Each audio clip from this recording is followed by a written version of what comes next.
Salut, c'est Gabrielle Caron. Bienvenue à J'ai fait un humain. J'ai fait un humain est disponible sur YouTube et sur Patreon. Je vous invite à aller vous abonner aux deux places. En plus, si vous êtes membre Patreon, vous allez avoir plein d'avantages, genre les épisodes en avance ou des épisodes bonus. Et moi, ça m'aide à enregistrer au studio, bien entendu. D'ailleurs, j'aimerais remercier un partenaire de J'ai fait un humain et ça, c'est Floravie. Floravie sont là pour s'occuper de votre santé sexuelle et de votre bien-être intime en vous proposant toute une gamme de produits, tant pour les hommes que pour les femmes. C'est des produits qui sont conçus au Canada avec des spécialistes qui sont hypoallergènes et évidemment de grande qualité. Vous pouvez aller découvrir tout leur catalogue sur lefloravie.com. Vous pouvez même utiliser le code promo HUMAIN15. Avant de passer à l'épisode, je veux vous avertir qu'il va être mention d'agression sexuelle. Aujourd'hui, je rencontre Joanie qui va venir me raconter sa grossesse suite à un viol. Bien, premièrement, Joanie, je veux te remercier énormément d'être ici avec moi aujourd'hui. Puis, je tiens à souligner que quand on a été en contact, tu m'as parlé de la raison pourquoi tu voulais faire un épisode de J'ai fait un humain. Est-ce que tu veux m'en parler? Bien, dans le fond, suite à mon agression, j'ai eu mon garçon, puis j'essayais de trouver de l'information sur comment ça pouvait... Tu sais, de voir quelqu'un qui avait vécu un peu la même chose que moi, puis je trouvais rien à nulle part. Il y avait aucune information.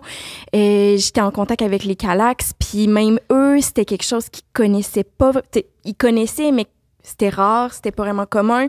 Fait que même eux, ils savaient pas trop vers où m'orienter.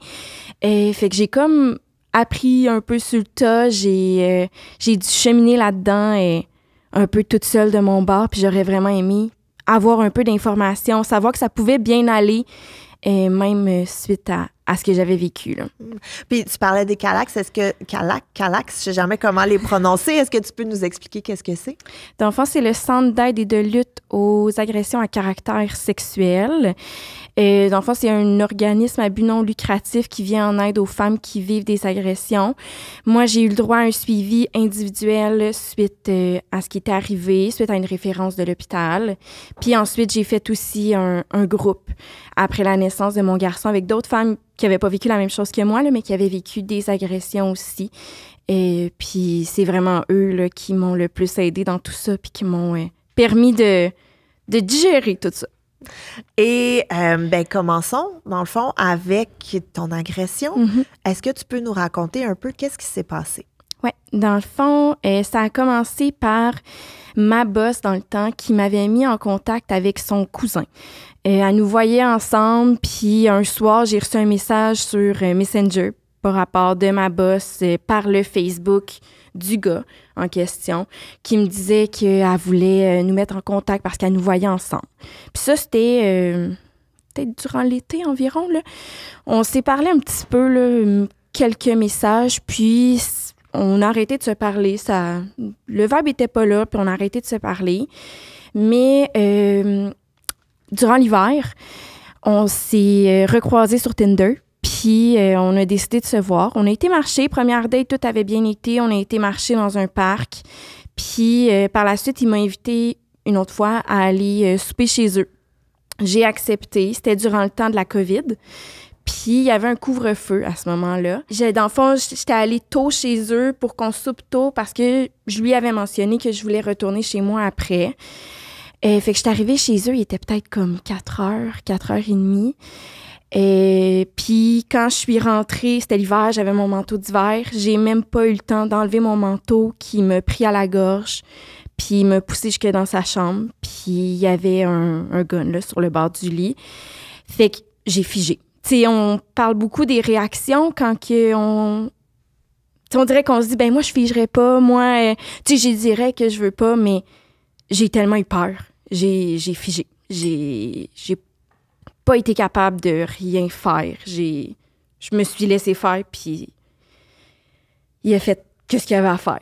Puis ça a duré vraiment longtemps. Tu sais, je suis arrivée, il était 4h, 4h30, puis j'ai réussi à finir par partir vers minuit. Après que j'ai réussi à texter mon amie pour qu'elle appelle la police pour voir si je pouvais partir malgré le couvre-feu, parce que là, je me sentais pris, là. Il y avait le couvre-feu. Est-ce que je peux partir?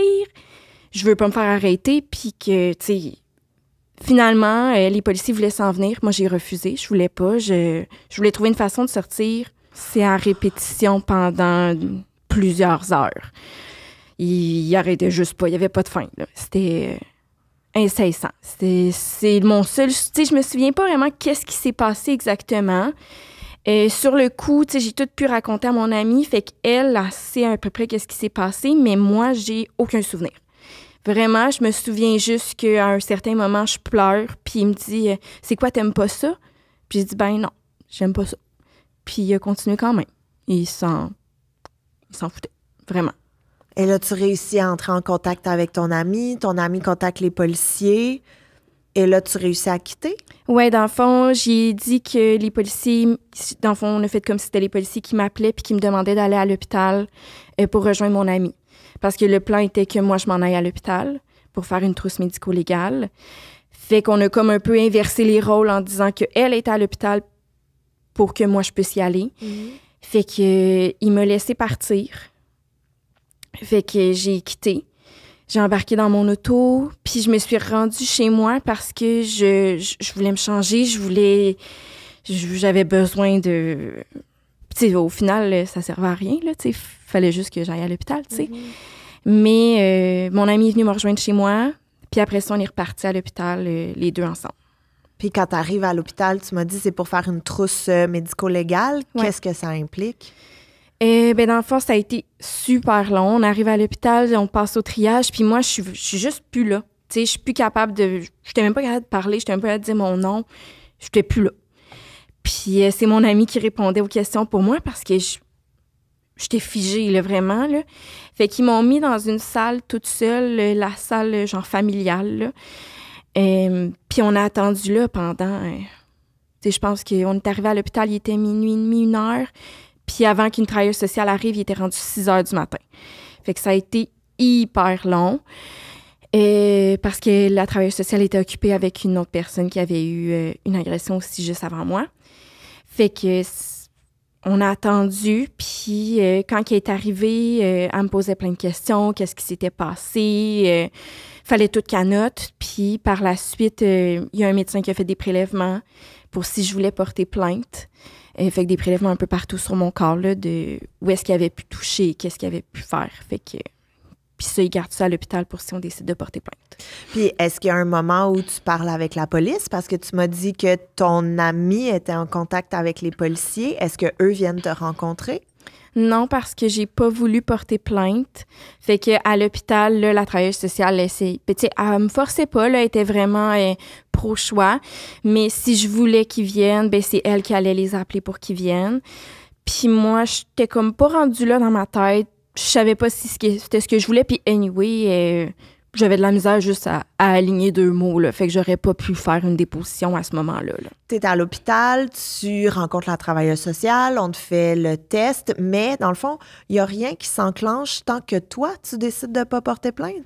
Ben dans le fond, ils m'ont parlé des différentes ressources, donc le CALAX, IVAC, qui est l'indemnisation des victimes d'actes criminels, puis sinon le CAVAC. Fait qu'ils m'ont comme toutes mis en contact avec ces personnes-là. D'ailleurs, je fais juste une petite parenthèse pour dire que toutes ces ressources-là vont se trouver dans la description de l'épisode pour celles et ceux qui en auraient besoin. Mm-hmm. On te donne des ressources, mais la police n'est pas impliquée tant que toi, tu fais pas « je veux porter plainte ». Oui, parce que je suis pas... Tu sais, si c'était une mineure, là, il y aurait eu l'obligation d'impliquer la police, mais vu que je suis majeure, ben c'était mon choix, si je voulais porter plainte ou non. Mais, tu sais, ils m'ont fortement encouragée à faire une trousse médico-légale d'un coup que je changeais d'idée. Comme ça me permettait d'avoir les preuves si je voulais aller en cours. Et après, tu sais, là, tu rencontres la travailleuse sociale, tu sors de l'hôpital. Qu'est-ce qui se passe? Bien là, j'ai été en arrêt de travail. Quand même un bout, tu sais, c'est arrivé au mois de mars, puis j'ai recommencé à travailler vers la fin juin. J'ai changé d'emploi en cours de route parce que j'étais pas à l'aise de retourner là. Parce que c'est ta boss qui t'avait mis en contact avec ton agresseur. Ouais. Puis, tu sais, je lui ai jamais dit parce que ça me tentait pas de créer des remous avec ça, mais je pense qu'elle avait tous les indices pour savoir que c'était ça. J'y avais donné assez d'informations pour qu'elle fasse le lien. Rendu là, c'était à elle de faire le lien ou non, si elle voulait ou non. Quand tu es en arrêt de travail, c'est quoi la raison qu'ils mettent sur ton arrêt de travail? Dans mon souvenir, c'était juste victime d'actes criminels. OK. Ils savaient pas c'était pourquoi, personne n'était obligé de le savoir. Moi, j'y avais dit parce qu'à un moment donné, à la longue, j'avais des questions, ils me questionnaient.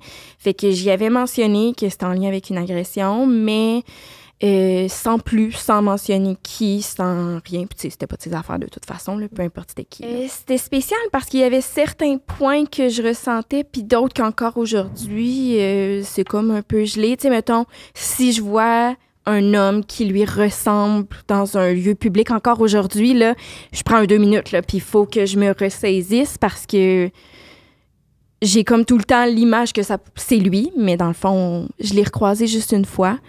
Mais les autres fois, c'était mon interprétation de la situation, tu sais. Puis sinon, tu sais, en lien plus avec les émotions, ça, je dirais que c'est encore pas mal gelé. Tu sais, on dirait que je suis comme détachée, comme si c'était un peu arrivé à quelqu'un d'autre puis que c'était pas moi. Ouais. Puis physiquement, est-ce que tu as eu des séquelles? Suite à l'agression, j'ai fait une méga grosse infection. J'avais de la misère à marcher, c'était même pas drôle, là. C'était... J'ai jamais eu mal de même de toute ma vie. C'était atroce. C'était vraiment atroce. À part ça, physiquement, j'avais des petits bleus, mais rien de majeur, là. J'ai pas... Tu sais, il m'a pas donné de coup de poing ou rien, là. C'était plus dans... Il jouait un peu sur faire peur au lieu de faire mal. Fait que j'avais peur, fait qu'il n'y avait pas de besoin de me faire mal parce que j'étais déjà... Complètement terrorisée. Là. Ouais. Comment tu découvres que tu es enceinte? Ça a été long. Je l'ai su, j'avais presque 25 semaines. J'étais à 24,5. Puis dans le fond, moi, j'ai changé d'emploi. J'habitais sur la banlieue de Montréal. Puis j'avais besoin d'un vent de changement, fait que je suis déménagée en Gaspésie pour travailler en Gaspésie. J'ai rencontré quelqu'un, c'était la première fois que je voyais quelqu'un depuis. Puis au fil des semaines, mettons, j'étais en rencontre d'équipe, puis j'avais senti quelque chose, tu sais, je sentais quelque chose de bizarre, mais j'étais tellement déconnectée que je voulais pas m'en rendre compte. J'ai eu mes règles jusqu'à... mois de juillet, fait que ça a été quand même long, tu sais, de mars à juillet, j'avais encore mes règles. J'avais eu quelques symptômes de grossesse, mais je travaillais tellement que, tu sais, je travaillais de jour pour le CLSC, je travaillais de soir dans un hôtel, je faisais des 65 heures semaine, fait que je me disais, je suis fatiguée à cause de ça, tu sais. Ouais, et puis j'imagine aussi, tu l'as dit toi-même, si tout était bloqué, tu devais pas vraiment être à l'écoute de ton corps non plus, tu sais, tout devait être fermé, là. Ouais. Fait qu'un soir, je suis couchée chez la personne que je vois, puis... Est-ce que tu y avais dit? Est-ce qu'elle savait qu'est-ce qui t'était arrivé? Ouais.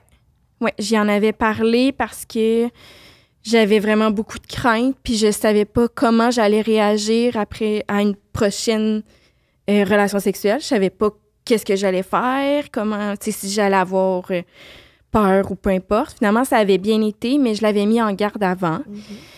Puis un soir, c'est ça, on est couché, puis j'ai dit, tu sais, depuis le mois de... Tu sais, ça fait peut-être 2 mois, j'ai pas eu mes règles, c'est bizarre. Puis lui, il me dit, non, mais là, tu vas faire un test, là. Puis moi, je le sais dans ma tête que j'ai senti des coups. Probablement que c'était ça. Tu sais, c'était peut-être pas ça, mais c'était peut-être ça. Fait que je voulais pas faire le test avec lui, tu sais. Il y avait aucune chance que je fasse un test avec lui. Fait que le lendemain matin, je suis dans l'auto, puis j'appelle une de mes amies, puis j'y raconte, puis j'ai dit, d'après moi, c'est pas ça. Tu sais, peut-être que j'étais constipée, là. Peut-être que c'était ça qui bougeait, là. Ça doit pas, tu sais. Fait que j'arrive au travail, je travaille dans un CLSC, fait que je vais voir une infirmière puis j'y demande un test. Fait que comme ça, j'ai pas besoin d'aller à la pharmacie en région où est-ce que je suis la petite nouvelle. Tout le monde sait. Puis avec ma collègue, j'ai dit, je vais aller faire ça aux toilettes, là, je reviens. Puis tu sais, je fais mon test, je le dépose à terre, j'ai juste le temps de monter mes pantalons, puis il y a 2 lignes, là, tu sais, 10 secondes, puis il y avait 2 lignes, là. Fait que là, j'ai pogné un bon 2 minutes. Fait que j'étais allée la revoir dans son bureau, puis j'ai figé, je savais pas comment réagir, puis tu sais, j'étais pas contente parce que je savais que c'était probablement pas la personne que je voyais, tu sais. Mais je comprenais pas comment ça pouvait être possible parce que durant l'agression, je prenais une contraception, j'ai pris la pilule du lendemain, et on dirait que dans ma tête, ça se pouvait pas, mais en même temps, si j'étais enceinte, c'était probablement ça, là. Fait que j'ai appelé directement pour la clinique d'avortement parce que je me voyais pas avoir un enfant à ce moment-là, là. Fait que c'est ça, on était un vendredi, puis il y avait pas de place pour faire aucune écho. Ça allait prendre 1 semaine et demie avant qu'il me fasse une écho. Puis moi, il était hors de question que j'attende tout ce temps-là, là. Je pouvais pas, là. Il fallait que je sache. Fait que la fin de semaine a passé, puis le lundi matin, j'ai rappelé pour leur dire que là, il fallait qu'ils fassent quelque chose parce que je pouvais pas dealer avec ça, là. Fait que finalement, ils m'ont trouvé une place ce matin-là. Fait que ma collègue est venue avec moi. Puis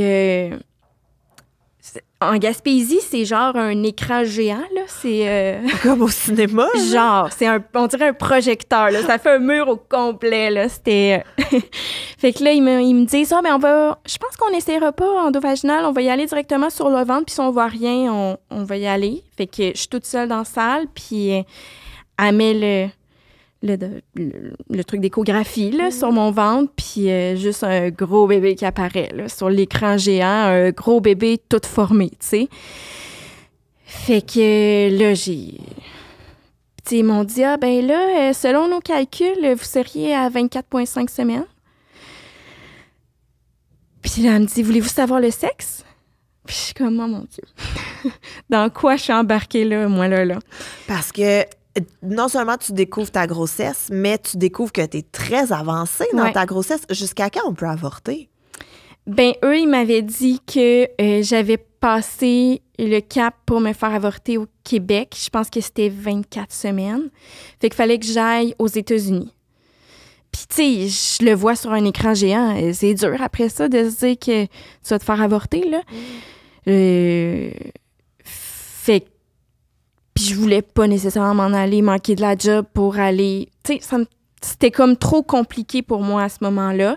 Puis au final, après ça, j'ai su que ça se faisait finalement à Montréal. J'aurais pu le faire à Montréal. Mais de toute façon, je sais pas, après l'avoir vu sur un gros écran géant, je pense pas que j'aurais été capable, tu sais. Quand tu as découvert ta grossesse, qu'est-ce qui se passe dans ta tête? Il doit y avoir 1000 flashs, là? Ben... Encore là, j'ai figé. J'ai vraiment figé, puis j'ai demandé à ma collègue qui attendait dans la salle d'attente, j'ai demandé à une infirmière qui allait la chercher pour qu'elle assimile l'information pour moi, parce que tu sais, ils m'ont dit le nombre de semaines que j'étais, puis je suis sortie, puis je l'ai regardé, j'ai dit, j'étais à combien de semaines? Je sais même pas. J'ai une chance que j'avais des bonnes personnes autour de moi tout le long, parce que je sais pas comment ça se serait passé. Tu sais, j'étais pas là. J'étais vraiment pas là. Fait que je suis retournée au travail après, puis je me suis assise dans mon bureau, puis j'ai braillé, là. Puis je me demandais bien qu'est-ce que j'allais faire, puis je me disais, tu sais, je suis toute seule, et comment je vais y arriver aussi, tu sais. Puis là, ben, ma boss est comme rentrée dans mon bureau pendant que j'étais assise, puis que je me vidais de toutes mes larmes, tu sais. Fait que j'en ai parlé, puis elle me full encouragée, elle a été... elle m'encourageait peu importe quel était mon choix, tu sais. Puis ça m'a vraiment fait du bien. Comment, dans ta tête, le choix se fait? Parce que tu me l'as dit, tu envisageais l'avortement. Même de la façon que tu m'en parles, j'ai l'impression que c'était même pas une option, là. Dès que tu l'as su, tu voulais te faire avorter. Mais j'imagine parce que tu pensais que tu étais moins avancée. Ouais, tu sais, c'est parce qu'il y avait comme le dilemme dans ma tête. Si c'est de l'agression, je me doutais que j'étais trop avancée pour le faire. Mais si c'était de ma relation que je commençais à bâtir, ben il était aucunement question que je garde un enfant, là. Il était aucunement question, j'étais pas rendue là, puis c'était un début de relation, là. Fait que il y avait ce dilemme-là. Fait que si c'était de la relation récente puis que j'aurais pu avoir juste une pilule ou clairement que ça aurait été l'option, là. Mais là, le fait de devoir aller aux États-Unis, le fait qu'il fallait que je l'accouche aussi, là. Si c'était ça, il fallait que j'accouche. Rendu là, tant qu'à accoucher d'un bébé décédé, je vais l'accoucher vivant puis je vais l'avoir, tu sais. Puis quand on t'apprend là, que bon, il va falloir que tu ailles aux États-Unis, finalement, ça se fait à Montréal, mais avec l'implication de justement accoucher un bébé décédé, quand est-ce que tu prends ta décision de le garder? Directement, quand j'ai su le nombre de semaines puis que je l'ai vu, le choix se posait plus, là. Tu sais, c'était ça, puis j'allais continuer la grossesse, là. Puis quand tu décides que, OK, parfait, je garde cet enfant-là, comment ça se passe dans ta tête? Parce que, oui, t'es enceinte, oui, c'est un bébé, mais c'est comme pas une grossesse dans la joie, j'ai l'impression. Oh non, c'était vraiment... j'ai tout le long de ma grossesse, j'ai voulu cacher que j'étais enceinte. Je voulais pas que ça paraisse, je voulais pas qu'on le sache. Je voulais pas que les gens... Tu sais, je l'ai dit à ma famille parce que j'avais pas le choix, là. À un moment donné, je vais pas arriver... à Noël. Avec un bébé, là, tu sais. Fait que je l'ai dit à ma famille, mais je voulais pas que... Tu sais, on dirait qu'au travail, si c'était possible de le cacher, j'essayais le plus possible de le cacher. Je l'ai pas dit sur les réseaux sociaux. Je voulais pas que personne le sache, que, tu sais, des connaissances... Pas que j'avais honte, mais j'avais l'impression qu'il était écrit dans mon front « enceinte d'un viol ». Puis, tu sais, au final, personne n'aurait pu le savoir, mais moi, j'avais cette impression-là que quand on me regardait, c'est ce qu'on voyait. C'était comme moi qui projetais ma propre vision sur les autres, mais je voulais pas qu'on le sache. Puis, tu sais, j'avais encore mon suivi avec le Calax, puis j'arrêtais pas de dire, d'un coup que je vais avoir accouché, ça va tellement aller mieux. Puis, ça a été ça tout le long de ma grossesse. Puis, tu sais, tout le temps, les questions... tu sais, le père, lui, est-ce que le père va être là? Les antécédents du côté du père. Puis moi, je connais rien de lui, là. Tu sais, même après, même encore aujourd'hui, tu sais, le petit est malade. Est-ce qu'il y a des antécédents de telle maladie? J'en ai aucune idée. Je ne sais pas. Puis justement, qu'est-ce que tu réponds quand on te pose des questions sur le père? J'étais comme en colère par rapport à tout. Fait que je répondais assez bête. Puis je leur disais, ben le père, c'est un violeur. Fait que ça créait des méga malaises. C'était vraiment malaisant. Tu sais, tout le monde pognait un petit 2 minutes, là, puis il se calmait un peu parce que, tu sais, souvent, c'était un petit peu des commentaires un peu arrogants. Puis quand je disais ça, ben là, il arrêtait puis il se calmait. Mais mettons que c'était pas la meilleure méthode. Puis est-ce que, tu sais, quand tu découvres ta grossesse, tu décides de le garder, est-ce que tu avertis ton agresseur? Non, parce que j'avais pas porté plainte contre lui. Fait que je voulais pas qu'il puisse avoir des droits sur cet enfant-là. Et je voulais pas que mon garçon soit en lien avec quelqu'un d'aussi mauvais. Fait que mon objectif a toujours été le plus possible de le protéger, puis le plus possible que cette personne-là ne le sache pas. Puis que s'il l'apprend, ben là, je sais que j'aurai pas le choix de porter plainte contre lui. Fait que j'ai pas envie de porter plainte. Fait que le moins de chance... si je peux qu'il le sache pas, ça va être l'idéal. Est-ce que je peux te demander pourquoi tu veux pas porter plainte? Quand je calcule les coûts-bénéfices, j'ai l'impression que... Tu sais, on s'entend, là, dans les cas d'agression sexuelle, la majorité des cas... les hommes s'en sortent avec aucune peine. Puis j'avais l'impression que si moi, je me retrouvais à perdre ma cause, que ça allait m'apporter beaucoup plus de tort que de bien. Fait qu'en calculant coût-bénéfice, pour moi, j'étais mieux de pas rien faire. Puis, tu sais, je sais, là, je me suis tellement fait dire « Ouais, mais là, il va le faire à quelqu'un d'autre. » Mais d'un sens, c'est pas de mon ressort. Moi, je deal avec les conséquences qu'il m'a fait vivre, puis tu sais, je veux pas que ça se reproduise à quelqu'un d'autre, mais à un moment donné, il faut se protéger aussi dans la vie. Tu me l'as dit avant qu'on commence à enregistrer, tu as eu un petit garçon. Puis tu m'as aussi dit que quand tu as découvert que tu allais avoir un petit garçon, ça a aussi été un choc. Oui, parce que on dirait que cet événement-là m'avait fait rendre... Je voyais comme tous les hommes comme étant des mauvaises personnes. Puis maintenant, mais sur le coup, c'était ça. Fait que quand j'ai su que j'allais avoir un garçon, j'avais peur qu'il devienne une mauvaise personne, puis que, vu que son géniteur, pour moi, c'est une personne ignoble, j'avais peur qu'il y ait des traits de caractère. Tu veux pas, il y a une partie, il y a la partie innée, là. Fait que j'avais peur qu'il y ait certains comportements de cette personne-là. Fait que quand j'ai su que c'était un gars, j'avais peur qu'il refasse ça à quelqu'un.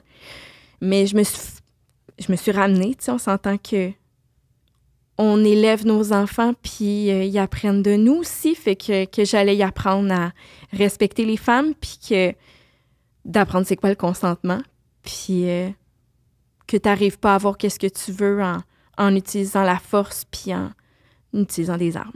Tu décides d'aller de l'avant avec la grossesse, mais tu m'as dit que c'était vraiment pas une grossesse épanouie, là. Non. Mais comment tu projetais le bébé? On dirait que j'avais créé une distance totale entre la grossesse puis le bébé. La grossesse était pour moi, on dirait que vu que c'était mon corps, ça paraissait sur moi, j'avais l'impression que ça c'était pas beau. Mais mon bébé, ça allait être quelque chose de beau. Fait que j'avais vraiment créé une distance. T'as vraiment pas aimé être enceinte. Tu l'as caché au maximum.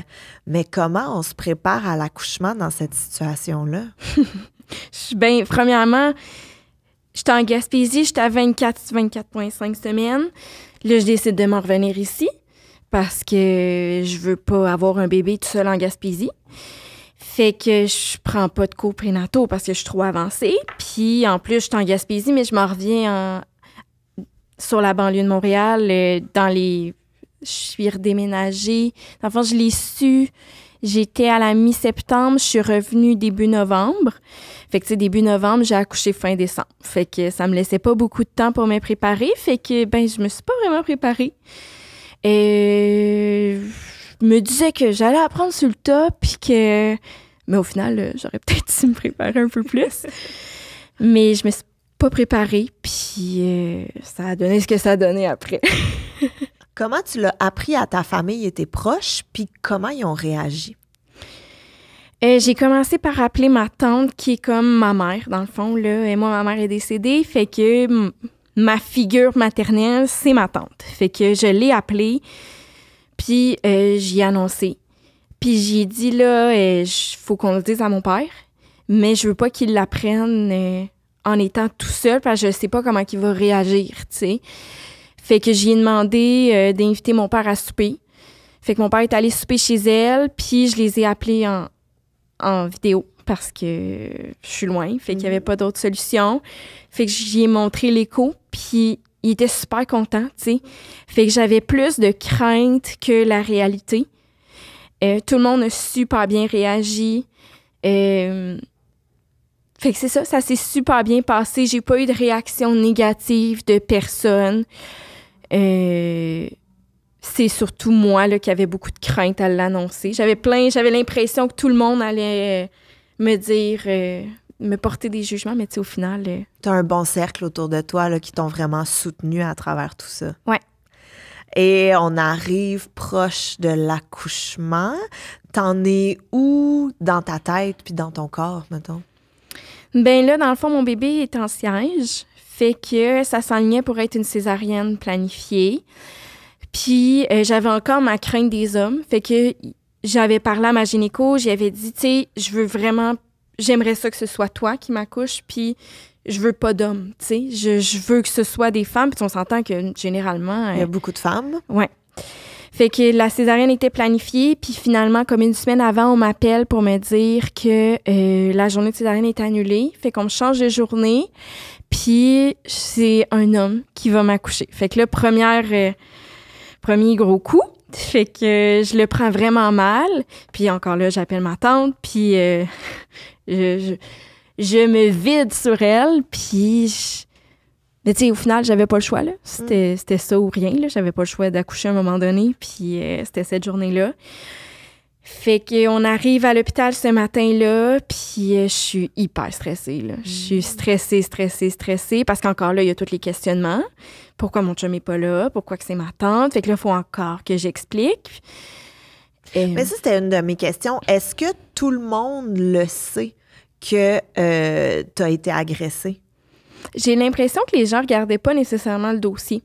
Parce que j'avais dit à la gynéco que je voulais que ce soit mentionné parce que je voulais pas avoir de questions. Mais au final, tout le monde me posait la question.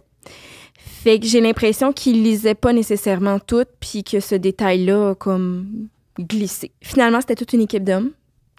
Pardon, pour ta césarienne, c'était toute une équipe d'hommes alors que tu avais spécifiquement demandé juste des femmes. Ouais. C'était toutes des hommes. Fait que déjà là, tu sais, je pars en césarienne, tu sais, puis ma tante, faut qu'elle reste un petit peu, puis il me prépare, puis tout ça. Fait que je suis juste entourée de plein de gars. Je suis déjà pas bien. J'ai voulu cacher ma grossesse tout le long, puis là, ben, c'est montré à plein jour, là. Fait qu'il faut que je l'assume. Puis c'est juste des hommes. Puis tu sais, il me dit, pour me faire l'arachidienne, tu sais, il me dit, accote-toi sur moi, puis il me dit, tu sais, tu peux t'accoter, tu sais. J'étais pas capable. J'étais figée, raide. J'étais pas capable. Fait que ils ont fini par me faire l'arachidienne. Ma tante est rentrée, puis je paniquais, là. J'ai jamais été stressée de même. J'étais tellement stressée. Je leur ai demandé des calmants, puis ils ont pas voulu m'en donner. Fait que j'ai dealé avec, puis tu sais... Je pense que toi aussi, t'avais eu une césarienne. Non, moi, j'en ai pas eu, mais j'en ai entendu beaucoup.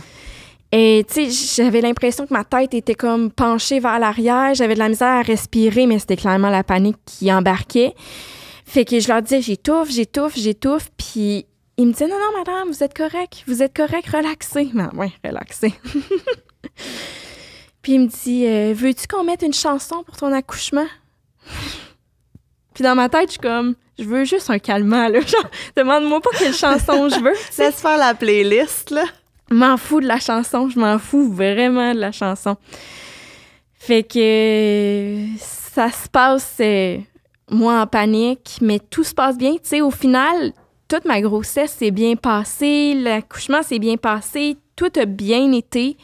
Mais pour moi, j'arrivais pas à le voir comme si ça se passait bien. Fait que... Est-ce que tu avais du soutien psychologique à travers tout ça? À ce moment-là, j'avais le Calax qui m'aidait beaucoup. Mais, tu sais, j'avais comme mis c'était dans le temps des fêtes. Fait qu'il n'y avait pas de rencontre durant le temps des fêtes. Puis aussi, ben, tu sais, j'allais accoucher. Fait que j'avais comme pris, je pense, un genre de 2 mois sans rencontre. Fait qu'à ce moment-là, non, j'avais pas vraiment de suivi. Puis, j'en parlais pas non plus, tu sais, fait que je gardais tout ça à l'intérieur. Ta grossesse physiquement, là, mettons, si on prend une liste, là, puis on coche, tout allait super bien, tout était parfait, t'étais en santé, le bébé était en santé, aucune complication. C'est vraiment au niveau psychologique que ça a été super dur. Oui, vraiment. Puis, tu sais, on m'avait pas vraiment parlé non plus de dépression postpartum. Tu sais, moi, je travaille dans le milieu, fait que je le savais, tu sais, mais on se dit tout le temps, c'est pas pour moi, ça. Fait que j'avais vraiment dans la tête que quand j'allais avoir accouché, la vie allait être rose, là. Tout allait être bien, tout allait être beau. Puis finalement, ça s'est vraiment pas passé comme ça, tu sais. Fait que j'avais vraiment la grossesse parfaite avec, dans la tête, ça allait pas bien, puis le après, ça a juste comme continué. Est-ce que tu pensais justement que avoir le bébé, ça allait régler le problème? Je sais pas si c'est le bon terme. Là, oui. Je pensais que ça allait mettre un peu genre le plaster sur le bobo puis qu'après ça, tout allait super bien aller. Mais au final, j'ai eu... mon garçon, il pleurait 20 heures sur 24. Il pleurait tout le temps. Puis ça a amené que j'y en voulais, là. J'y en voulais à lui qui me fait ça. T'sais, j'étais heureuse d'avoir mon garçon, mais je l'haïssais, là, le gars, là. Tu sais, j'étais contente d'avoir mon garçon, mais tout le à côté que je devais gérer toute seule à cause de lui. Ça a été vraiment la grosse partie de colère que j'ai eue. Revenons au moment de la césarienne. À ta césarienne, tu as clairement un moment de panique. Mm-hmm. Tu veux un calmant, on te dit non. Ton bébé sort. Comment ça se passe? Ils me l'ont mis sur moi, mais j'étais tellement stressée qu'on dirait que j'étais pas nécessairement là. Tu sais, j'arrivais pas à avoir le genre de coup de foudre pour son bébé, là. Fait que j'étais comme un peu déconnectée. Après ça, ils l'ont redonné à ma tante qui est partie pendant qu'il me recousait. Fait que ma tante est partie avec mon bébé. Et ensuite, à la gardeur, on est en salle de réveil séparée de notre bébé. Fait que ça a été quand même long avant que je revoie mon bébé. Puis, je tenais vraiment à allaiter. Puis, on était en pleine COVID encore. Puis, les infirmières, ils nous aidaient plus ou moins, là, vraiment, parce qu'il fallait tout qu'ils s'habillent. Puis, fait que ça a été... J'ai pas réussi à allaiter. Ils m'ont dit, ben là, ton bébé, il a faim, là. Fait que là, tu vas lui donner un biberon, puis tu vas arrêter d'essayer, ça marche pas. Puis j'avais vraiment l'impression que c'était la façon que j'aurais pu connecter avec mon bébé.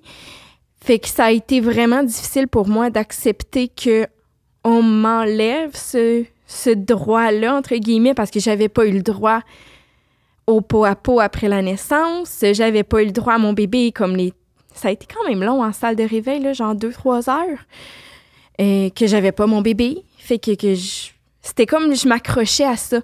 Fait que ça a pas fonctionné. Fait que ça a été... je l'avais vécu vraiment difficilement. Puis je m'attendais pas à ça. Et quand tu rencontres ton bébé pour la première fois, comment ça se passe? J'étais vraiment contente. Et ça a super bien été. Et là, le lien s'est créé. Tu sais, je le voulais tout le temps dans mes bras. Puis ça a vraiment mis un baume un peu sur tout ce qui s'était passé avant. Ça a vraiment venu adoucir quand même toute l'expérience que j'avais vécue. Puis je disais déjà, si c'était pas arrivé, ben je l'aurais pas aujourd'hui. Fait que ça a vraiment amené un peu de douceur à travers tout ça. Et comment s'est passée la suite des choses? Tu sais, quand t'es retournée chez toi, t'es toute seule. Oui. Comment tu vis ça? Vraiment difficilement. Vraiment, là, tu sais, il pleurait tout le temps, là. C'était l'enfer. Il faisait juste pleurer. Et j'avais de la misère à me lever à cause de ma césarienne. J'étais toute seule en plein milieu de la nuit à devoir essayer de chauffer un biberon quand j'avais mal. Il y avait full intolérance. Fait que là, il s'aidait les laits. Puis on dirait que vu que, tu sais, j'étais pas une mère adolescente, mais j'étais quand même une mère jeune. Les médecins me prenaient pas au sérieux quand je leur disais qu'il faisait juste pleurer puis qu'il avait mal au ventre puis qu'il vomissait en jet. Il a fallu que je me batte puis que je me batte puis que je me batte pour qu'on finisse par accepter de donner un lait hypoallergène. On a tous passé les laits hypoallergènes avant de trouver quelque chose qui fonctionne. Puis j'avais comme tout le temps un peu bon, c'est une mère jeune, toute seule. J'avais tout le temps un jugement. Je me sentais constamment jugée. Fait que ça a vraiment venu peser sur mon expérience, là. Puis c'est venu teinter aussi, tu sais, mon envie d'en avoir un autre parce que j'ai pas envie de revivre ça, là, devoir me battre pour avoir du maudit lait qui fait pas vomir mon bébé, là. Puis que je peux dormir à un moment donné aussi. Fait que je pense que ça a vraiment pas aidé à la suite à ce que je reprenne du mieux parce que j'avais tout le temps l'impression d'être en combat, là. Tu as une césarienne, donc déjà, c'est une guérison qui est plus difficile. Tu es toute seule. Ton bébé pleure beaucoup. Il faut constamment que tu te battes. Tu sais, déjà, j'ai l'impression que pour une mère qui est, je vais dire, bien encadrée, c'est déjà difficile. Toi, tu es toute seule avec ça. Est-ce que tu remontes la pente tranquillement ou tu t'enfonces? Au début, je commençais à remonter, puis par la suite, il y avait eu la pénurie de lait. Je sais pas si ça te dit quelque chose. Vaguement. Il y avait une pénurie de lait hypoallergène, puis moi, j'allais pas bien, fait que j'ai tombé directement en mode alerte, là. Fait qu'il fallait que je trouve une solution. Fait que je me suis décidée j'allais recommencer à allaiter. Fait que j'avais comme, mon bébé avait 4 mois, genre. Puis j'avais pas allaité depuis l'hôpital, là. Fait que j'ai commencé à prendre la dompéridone pour essayer de stimuler ma production de lait. Puis ça m'a vraiment pas fait, là. Je me suis mis à vraiment pas bien aller. Puis en plus, mon bébé, il aimait pas mon lait. Fait que ça m'enrageait. Fait que j'ai décidé d'arrêter la dompéridone d'un coup. Puis là, j'ai pogné mon creux, là. Premièrement, faut jamais arrêter ça d'un coup, là. Faut faire un arrêt graduel. Je l'ai arrêté d'un coup, puis j'allais tellement pas bien, là. Je ne faisais que pleurer. Que pleurer. Je me souviens, j'étais couchée sur le plancher de mon salon avec mon bébé, puis je braillais ma vie, là. Il y avait... Tout me rendait, là, émotive à un tout autre niveau. Puis encore là, j'avais le calax, mais au niveau médical, je me sentais tellement tout seul, puis j'avais tellement l'impression que personne ne faisait rien pour m'aider, tu sais. J'aurais clairement eu besoin de médication à ce moment-là, là. J'allais tellement pas bien. Fait que ça a été long avant que je remonte la pente, là. Ça a pris peut-être, 6-8 mois, là. Jusqu'à temps que, là, c'est mon médecin qui a décidé de me prescrire quelque chose en lien avec mes migraines, mais c'était un antidépresseur qui aidait pour les migraines. Puis c'est là que j'ai commencé à aller mieux, mais ça a été long, là. Tu sais, le petit était rendu peut-être à passer 1 an, là. Ça a été vraiment long, quasiment 1 an et demi que le petit avait quand que j'ai commencé à aller mieux, tu sais. Fait que... Puis quand on parle d'aller mieux, on parle d'aller mieux comme avant, aller mieux de l'agression. Ma question est-tu claire? C'était un peu un mix de tout ça. Parce que, tu sais, quand j'ai recommencé à travailler, on dirait que je voulais pas laisser mon bébé. Fait que là, je travaillais en ayant mon bébé, en allant pas bien parce que je voulais pas l'envoyer à la garderie. J'étais épuisée parce que, encore à ce jour, il va avoir 3 ans puis il dort pas ses nuits. Fait que j'étais épuisée. Fait que tout l'ensemble allait pas bien. Fait que ça faisait que ça revivait les émotions en lien avec l'agression. Fait que toutes les sphères allaient pas bien. Il y avait rien qui marchait bien à ce moment-là, là. Fait que quand j'ai eu la médication, là, tranquillement, tout commençait un peu à se placer. J'ai créé un peu une distance émotionnelle avec mon garçon aussi. J'ai été capable à un moment donné de l'envoyer à la garderie. Fait que ça aussi, ça a aidé, là. J'avais un peu plus de temps à moi. Je pouvais dîner, tu sais, durant mon dîner de job, je pouvais dîner au lieu de gérer une crise. Fait que ça aidait, tu sais. Comment se développe le lien avec ton bébé? C'était comme... J'avais besoin de lui.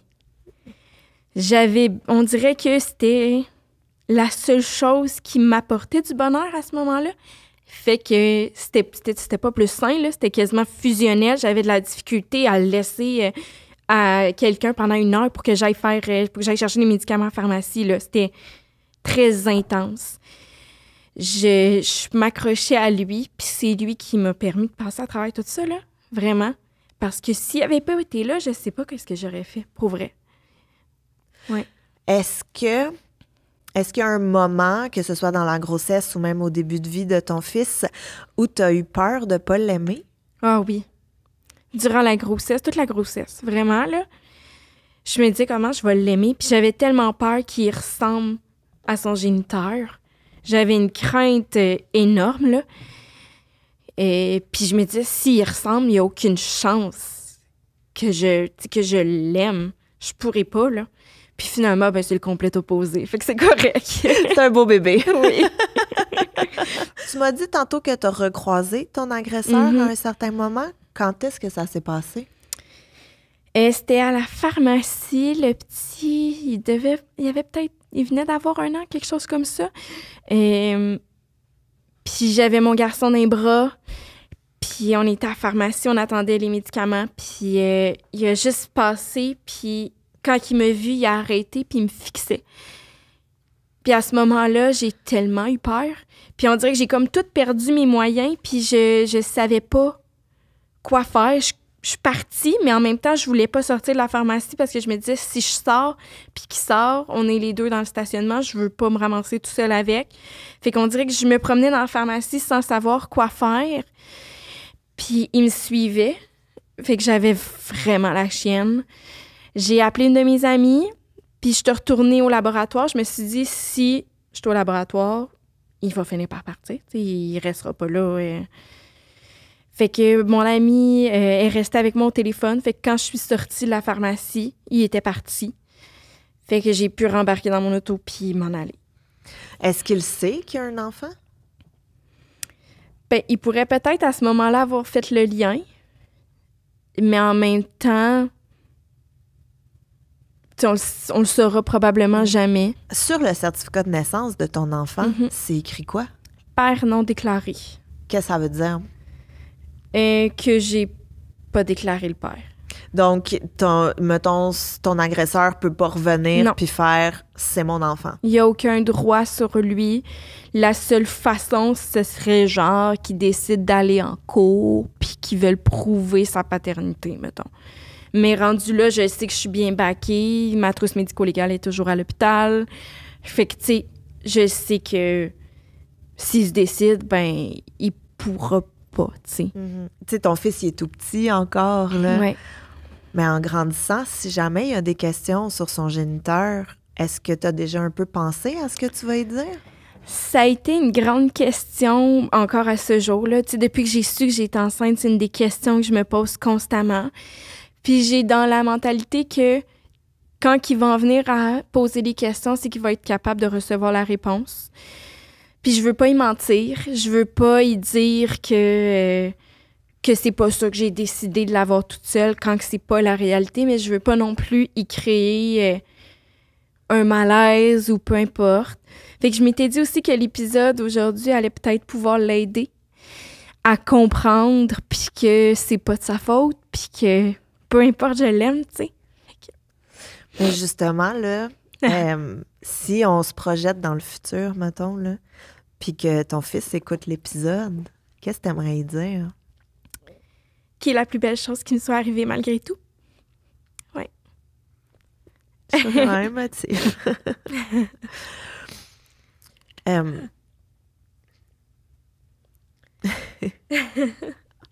On va prendre un petit 2. Quand on s'est parlé, là, quand on a décidé d'enregistrer cet épisode-là, en fait, quand tu as accepté de venir faire cet épisode-là avec moi, tu me l'as dit que c'était pour aider les femmes qui peut-être vont passer par là. Mais s'il y en a qui nous écoutent, ou même la toi du passé là, qui était dans cette situation puis qui n'avait pas tant de ressources, qu'est-ce que tu aimerais dire? De pas accepter...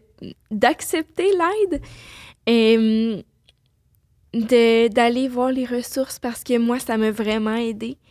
Le Canax, principalement, là, ça a été la ressource qui m'a le plus aidée. Une chance que je les ai eues, autant dans les groupes qui m'ont permis de raconter qu'est-ce qui m'est arrivé. On dirait que ça a permis de mettre un peu un baume là-dessus. Sinon, de s'écouter aussi à travers tout ça, puis que s'ils veulent pas cet enfant-là, c'est correct aussi, tu sais. Mais que ça peut apporter du beau, puis en tout cas, dans mon cas, ça a permis de mieux l'accepter, puis de mieux vivre avec ça par la suite, tu sais. Ouais. Merci beaucoup, Joanie. Merci.